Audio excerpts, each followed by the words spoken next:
Okay, so bad body image days. One of my favorite topics of all time and something that I'm so passionate about.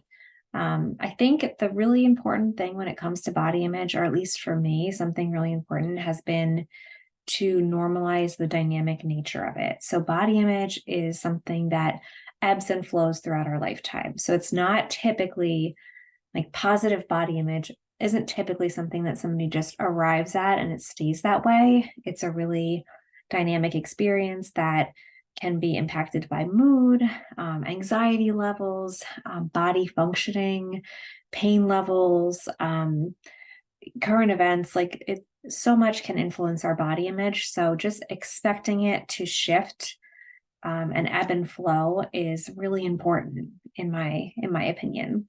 And I'm someone who I'll say that the normal body image tips that I used to read when I was struggling with an eating disorder weren't super helpful.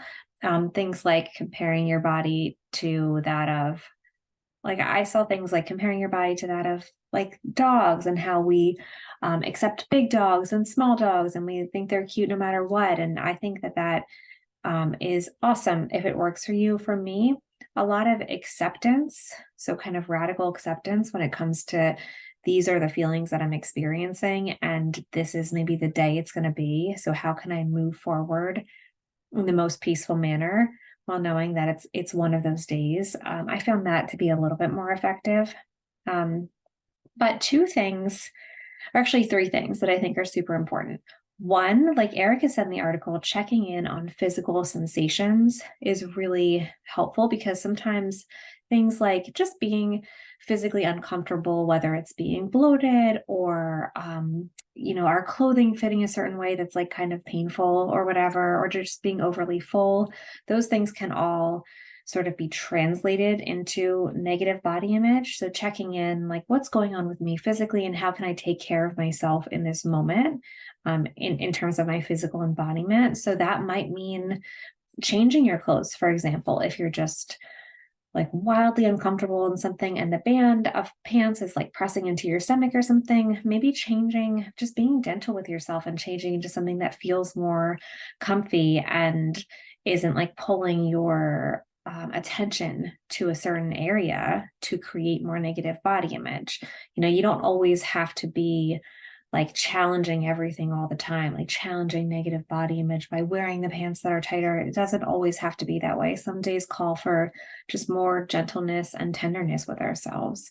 Um, or something else like using a heating pack on your lower abdomen if you're just feeling like bloated or just kind of checking in like, how do I physically feel? And can I tend to those needs in this moment?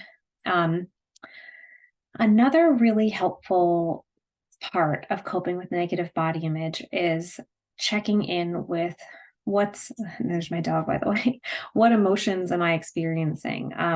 Because sometimes what happens to some of us is emotions, like harder emotions, get funneled into body image. And if you're someone who, a lot of people who have eating disorders deal with what we call alexithymia, which is kind of a disconnect from emotions and a struggle to identify what emotions are happening. So even getting one of those wheels, emotion wheels for yourself, which people cringe when I say that.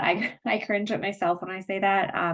But they can be really helpful getting one of those and just kind of checking in when it's happening, like where am I in this realm of feelings? Like what is my emotional state? Just that knowledge alone can be somewhat impactful. And then that goes into my last tip, which is to ask yourself, like, what's really going on here? I found that question to be so helpful with body image because sometimes it is like a physical sensation. Sometimes it is about, somebody might have like gained weight and does experience negative body image attached to that. And sometimes it is about something else that's happening in your world. So it's like something totally unrelated, but it just is, again, being funneled into how you feel in your body.